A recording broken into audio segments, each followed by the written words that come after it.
All right, good day. This transmission is part 2 of Becoming a Galactic Citizen, titled The Door.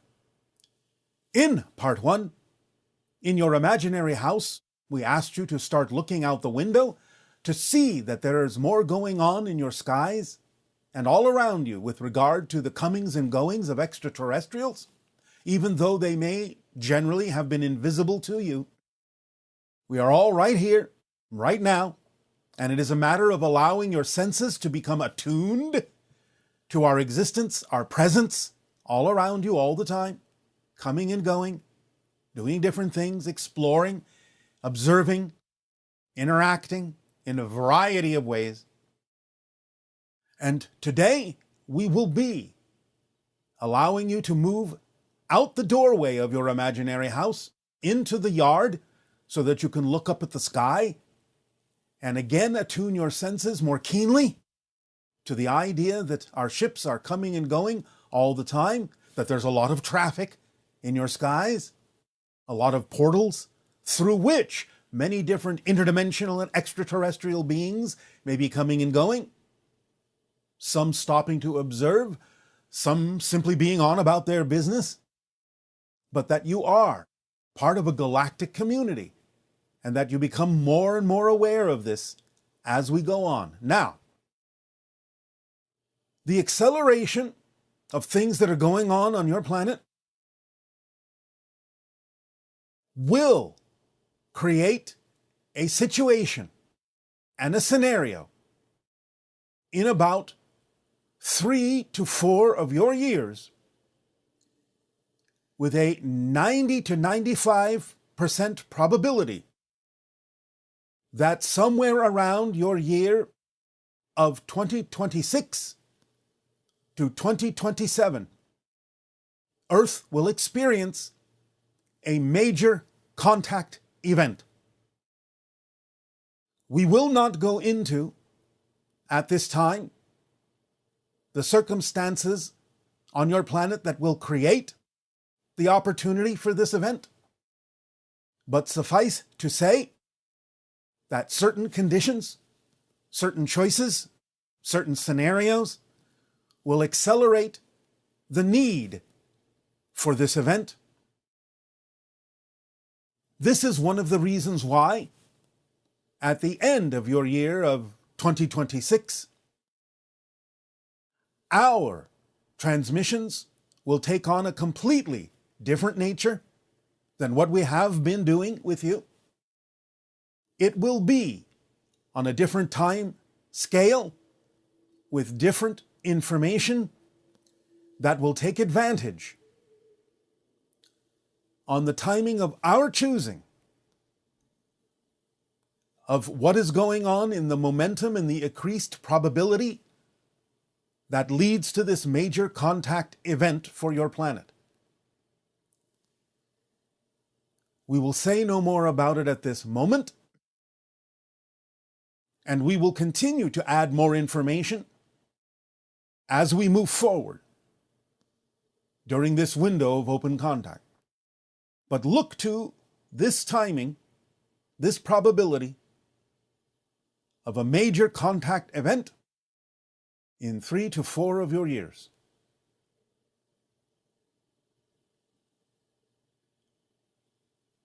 So, in the meditation today, we will take you through the exercise that will allow you to walk out the door into your imaginary front yard, to look up at the skies and attune your senses to more UFO activity, more extraterrestrial and extra-dimensional activity.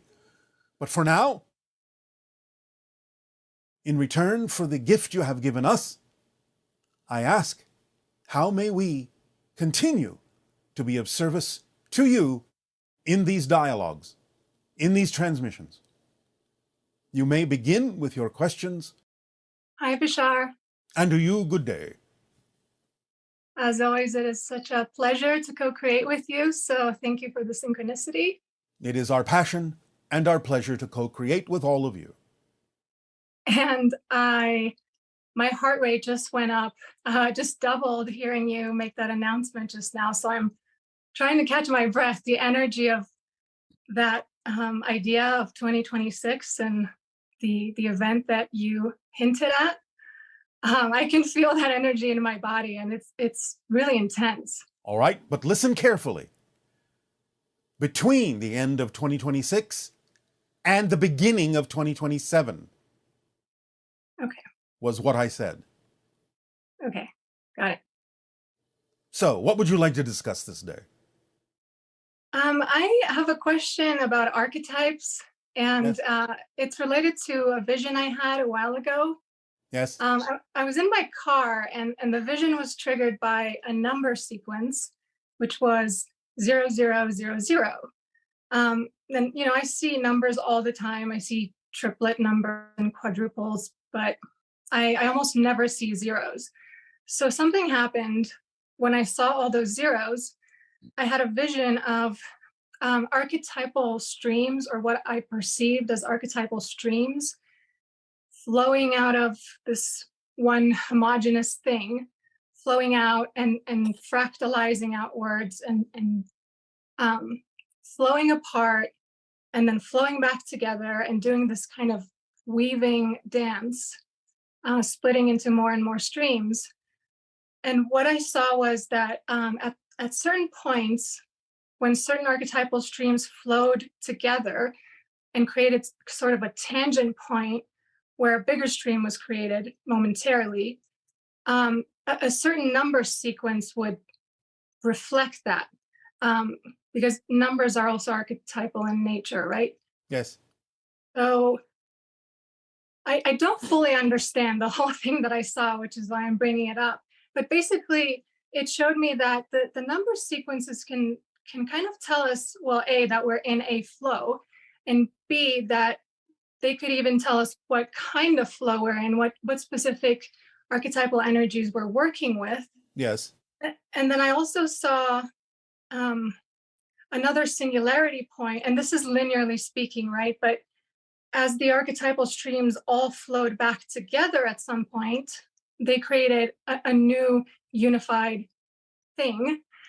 And that was the 0000 moment where it created a new singularity. And because I was in the car, I associated this with the odometer in a car going through all the numbers and then flipping over back to zero. However, it's not the same zero as when it started, because in the meantime, the car has seen a whole lot of things. Yes.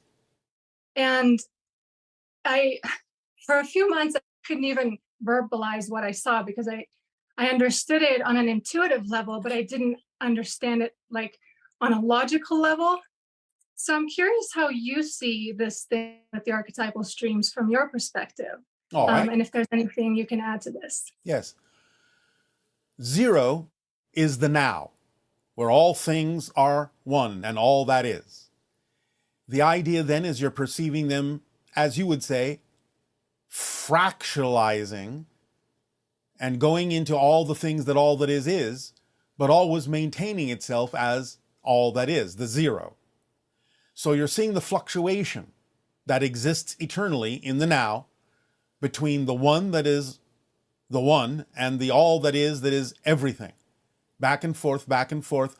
And even though back to zero, as you say, it is a new zero, never ending, constant stream of new zeros, new ideas and perspectives of being the one and all that is, which never ends, and yet constantly recreating itself to be all that is in a different series of all that is. Is this making sense to you? Yes, it is the archetype itself of creation. The zero and the one, the zero and the one, the zero and the one, where the one is actually the many. And the zero is the one that does not know itself, but becomes that which knows itself as the one, as all that is, which is the many. And you're seeing that archetypally fluctuating and flowing back and forth in a linear way, even though that's all going on and all exists in the zero right now, in the now. Does that make sense? Yes, it does. And from our point of view, where we perceive things as separate, even though they're not, it seemed to me that when we hit those energy streams where several archetypes kind of combined, or whatever it is that's happening, there's like an amplification of energy, and there seems to be a boost of some kind that seems to propel us, or make it easier to manifest things, or to visualize things, or to get information. Is that correct? Yes, in a sense, it's the idea of the flow of existence itself, which is always slightly toward the positive. So you're experiencing that boost over and over again as zero transforms into one, but a new one. Again and again and again and again, never the same. As the Zen monks say, you cannot step into the same river twice. So when you step into it again, you feel a stronger flow based on the idea of moving inexorably toward the idea of greater and greater energy, greater and greater presence, greater and greater expression of yourself. That's what happens, that you call acceleration. So it's constantly accelerating when you go with the flow in that way, from 0 to 1 and 0 to 1 and 0 to 1. But understand, it's not back and forth to the same 0 and the same 1. You're constantly moving, as you say, forward in a constant acceleration, and therefore feeling that constant push, that constant surge every single time you go from a new 0 to a new 1. And again, all the different numbers that may appear in this particular process or experience are indications of the different frequencies associated with the different archetypal representations of different energy states, so that you can use those to call upon different energy states if you need to, if you desire to focus on a particular expression of energy, a particular frequency. Those numbers act, in a sense, as codes for different frequency levels. But overall, the idea is that you constantly surge forward when you're in the flow with all that is, going in the positive direction, becoming more and more of yourself, your true self, and feeling that as a surge every time you come from 0 into a new 1. Does that make sense? Yes, yes, and I feel that on a deep level, and it's really beautiful every Yeah. time it happens. It's very uplifting, and when I had this vision, I had the very strong feeling that it was larger archetypes themselves that were downloading this idea to me. Well, yes, in a sense, it's what you were tapping into, different layers and levels of archetypal consciousness. Okay, awesome. Um, I have a question about a dream I had a while ago where I was flying over a landscape, and I saw an overlay of Sierpinski triangles, Yes. and it changed 3 times. So the first time, the Sierpinski triangles were very colorful and rainbowy, and then they changed and they were made out of numbers, and then Yes. it changed again, and the third time it was somehow made out of the environment itself.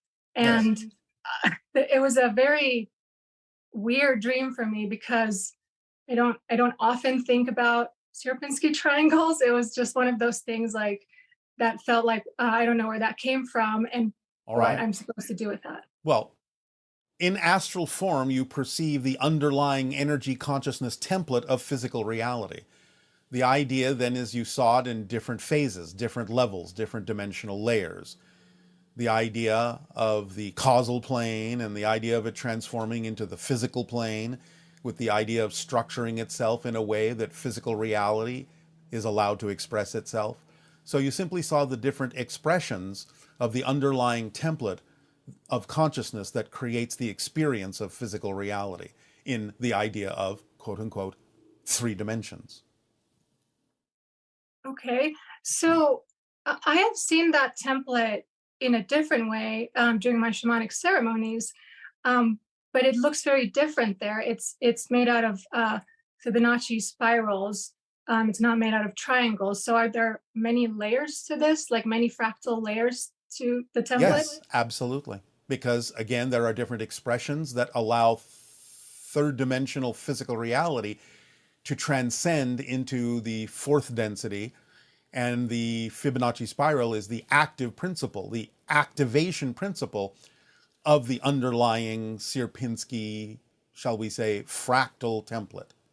So you're seeing not only the template itself, the structure itself, but the activation principle expressed by phi ratios and Fibonacci sequences.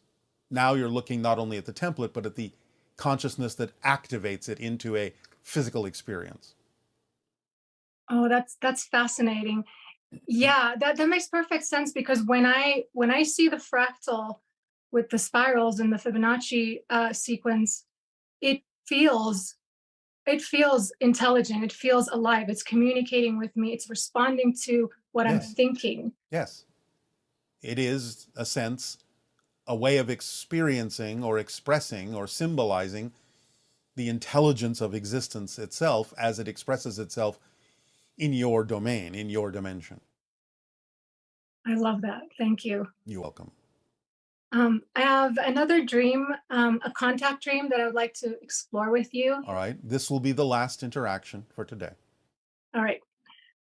So in this dream, I was on some kind of a space station, and it looked like a big mall. It had shops and restaurants and things.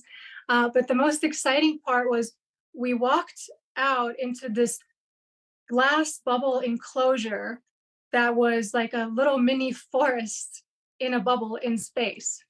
And as I was walking through this forest, I was finding on the ground these diatoms, like these beautiful geometric structures that exist kind of in the ocean. They're like, I think. Yes, yes, we understand what diatoms are. Okay, so I was finding these things, and I'm curious as to what that was about, because it was a forest and it was in space, and I was finding these beautiful diatoms.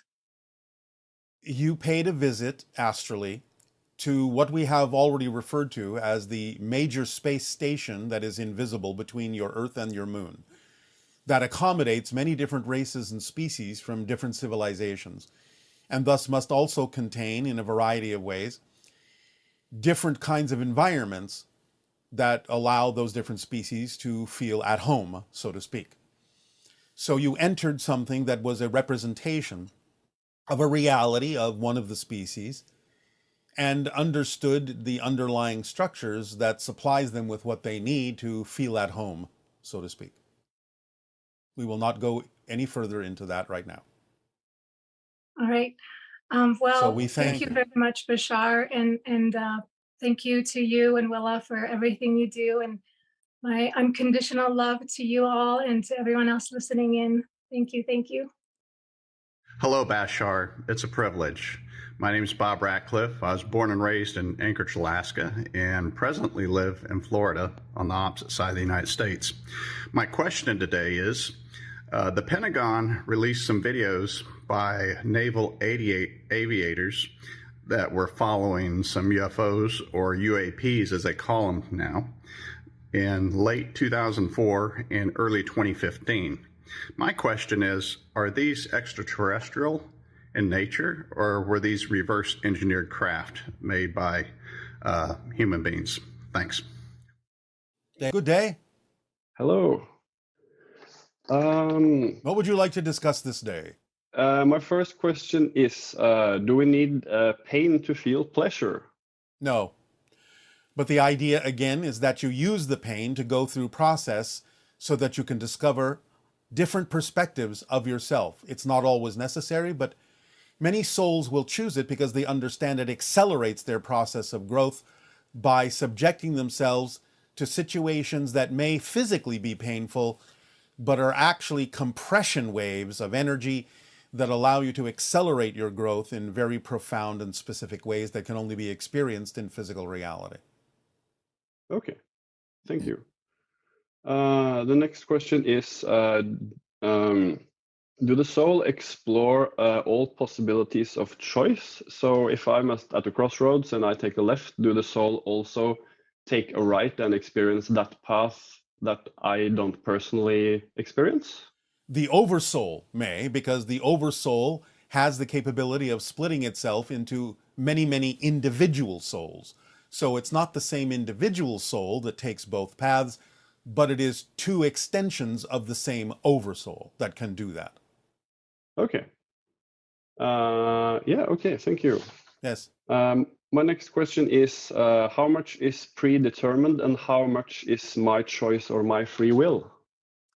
You create with your free will in spirit a kind of predetermined path for yourself as a physical being. We have often used the analogy of creating a specific kind of hallway or path that you have predetermined you will walk down. So that becomes a kind of destiny or predetermined choice, but it's still the result of a free will choice you made as a spirit. But as a physical being, even though it may be predetermined that you are this personality, that's part of the path, that's part of the hallway, this persona, but you have a great degree of free will and freedom to choose how you will experience and explore that path. Now, you may, as a spirit, set up certain kinds of events for yourself to experience that may come around in a certain order of timing, a certain schedule of timing. And you can say, well, that's predetermined, but again, the result of a free will choice as a spirit.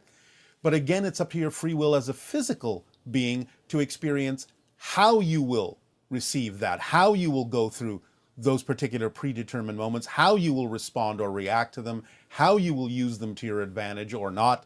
You still have a lot of free will, even though you may have a predetermined path that you chose from the spirit level. Does that answer your question? Yes. And it depends on the individual. It depends on what you've chosen. So it can vary greatly from individual to individual. Some may allow themselves much more freedom as the physical being. Some may limit themselves as the physical being to explore the things they chose they wanted to explore as a spirit. So it depends on the person. It depends on the theme of exploration. Okay. Yes. Then my last question is, what is free will and how does it differ on Earth from other planets? Well, free will is simply the ability to make choices that are relevant for who it is you have deemed you need to be and what kind of experiences you have deemed are important to you. So free will is the ability to make the choices within that framework. Whatever choices seem to align with who it is you know yourself to be, whatever vibration seems relevant for you as your true vibration. Is it like in the movie The Matrix that we already made the choice and we are now trying to understand it, or are we making the choice in the moment? Both. Both. Okay. As I said, you have made certain choices from another level, but you are free to make other kinds of choices from within the level you have ordained. Okay. Thank you. You are welcome. I think that's all.